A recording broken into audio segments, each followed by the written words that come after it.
I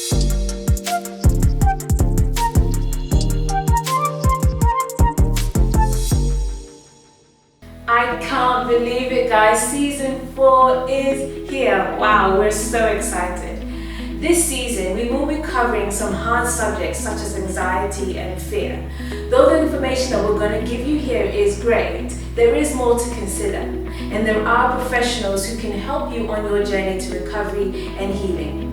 So we do advise that if you are struggling with any of these subjects, please talk to someone. Please find an adult that you trust, maybe a family member, that you can chat through these things.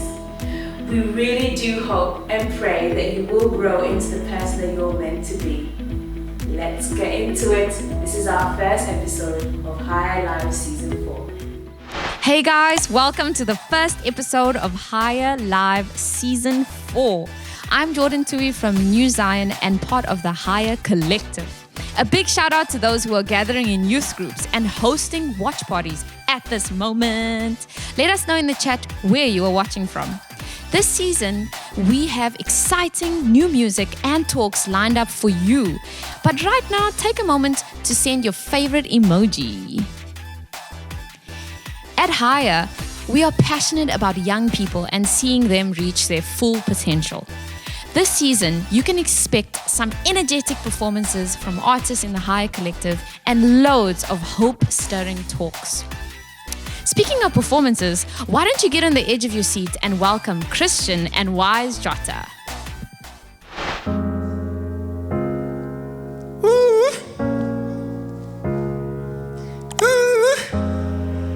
Yeah.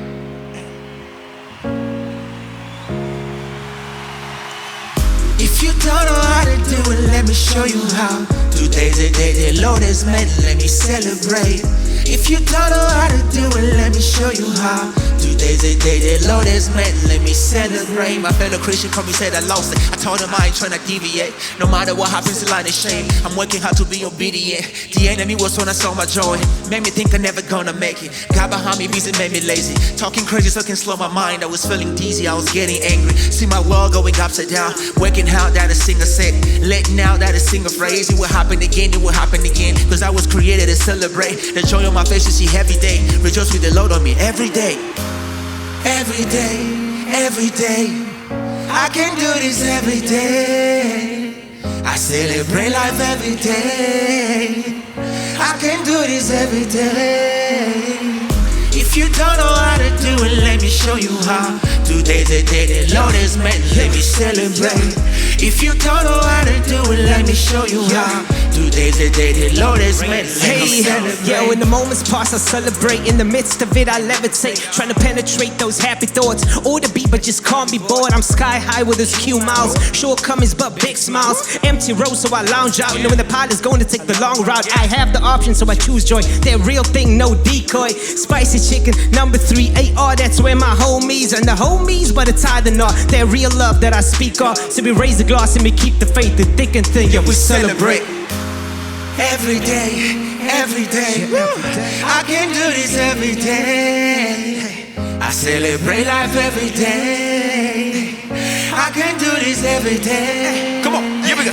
If you don't know how to do it, let me show you how. Today's the day the Lord has made, let me celebrate. If you don't know how to do it, let me show you how. Today's the day the Lord has made, let me celebrate. Yo, Christian Nation. Yeah, yeah. Let's celebrate. Come on, let's celebrate, y'all. Come on, Higher Nation. Come on, let's celebrate. Where's everybody? Where's everybody? Come on, let's celebrate with that. Here we go. Here we go. If you don't know how to do it, let me show you how. Today's the day the Lord has made, let me celebrate. Come on. If you don't know how to do it, let me show you how. Today's the day the Lord has made, let me celebrate. Yeah, today's the day the Lord has made. Today's the day the Lord has made, let me celebrate. Celebrate, celebrate. Today's the day the Lord has made, let me celebrate. There was a man with a strange way of living. He would give so much of himself that he would sacrifice his sleeping. He would sacrifice his needs so he could live a life of giving. This same man had a workshop, And when he start working, he would stop not. Like when he start working, he would show love. He would breathe love. He would do love in a way that men don't. This man had God in his heart, but because his heart was full, he would speak words. He would curse not because he loved much. He would give up not, but he would end up lost in his search for toys for his workshop. He had a toys workshop. But he waited not on clients. He would look for clients like his life depended on it, like his life was not good without it. You see, so healing was the thing. Yeah, healing was a dream where hearing was the means. So he would wander around the streets of his town, listening to the echoes of many sounds, and it's so beautiful how the silence is loud.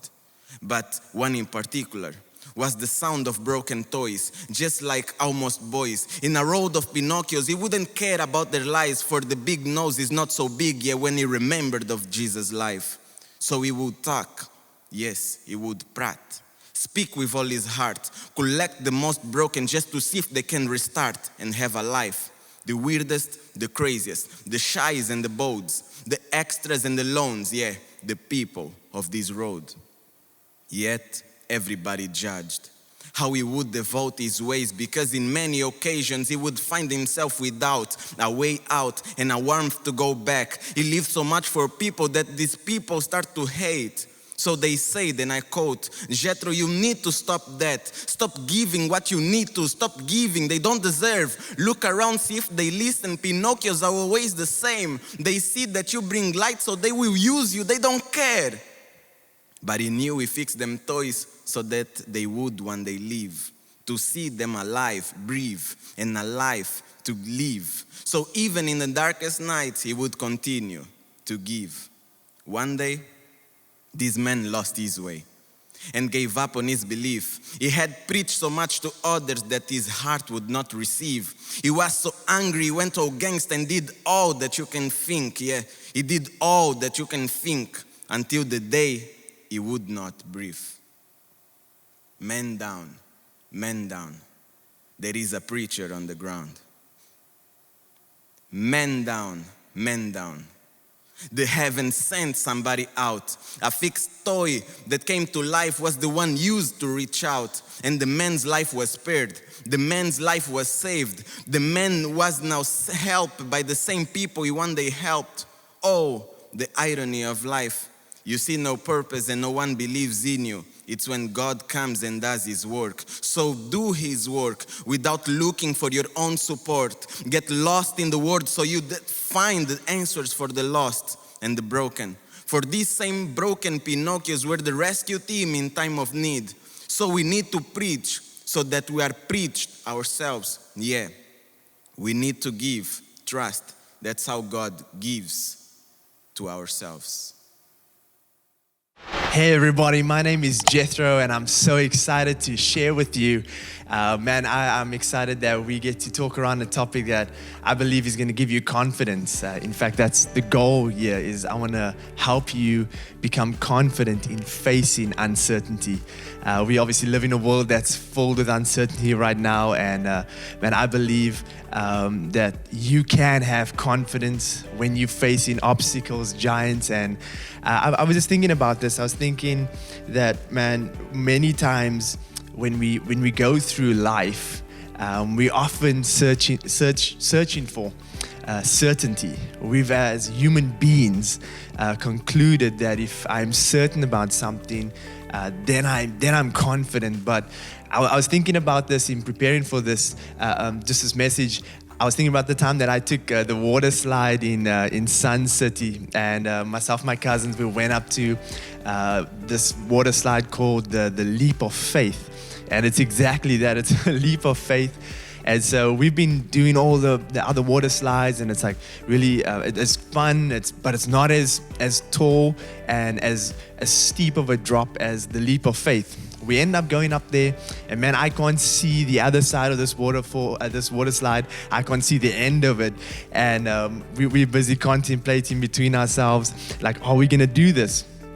And then I just said to them, hey guys, we done these other ones. Surely they wouldn't put one that would die, because we literally thought we would die. Looking at this thing, I'm like, how is my body physically gonna stay? Because I think they said the degree is like 100 and like 60, like it's like just off like the 180 drop.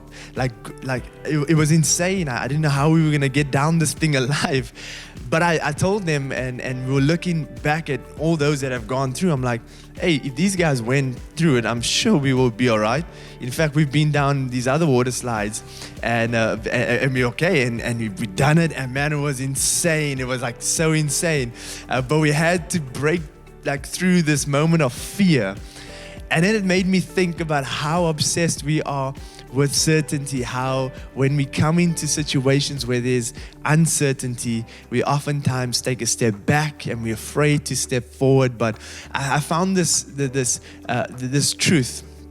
I've lived long enough to know that certainty is something that doesn't exist on this planet. In fact, you can search far and wide, you will not find it. We've just been through a lockdown. Man, things are not certain. But I know of a person that is, and his name is Jesus.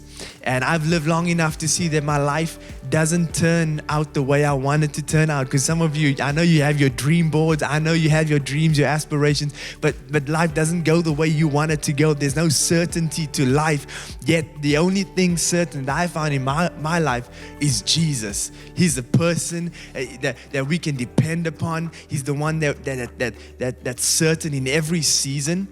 And so I'm looking at this passage that I want to turn your attention to, of a young man named David. David's a young man. David's a shepherd boy, and he's running up to the battle lines where his dad asked him to bring his brothers food where they were serving as warriors, and he begins to ask why is there so why do I get the sense there's uncertainty here? Why is everybody full of fear?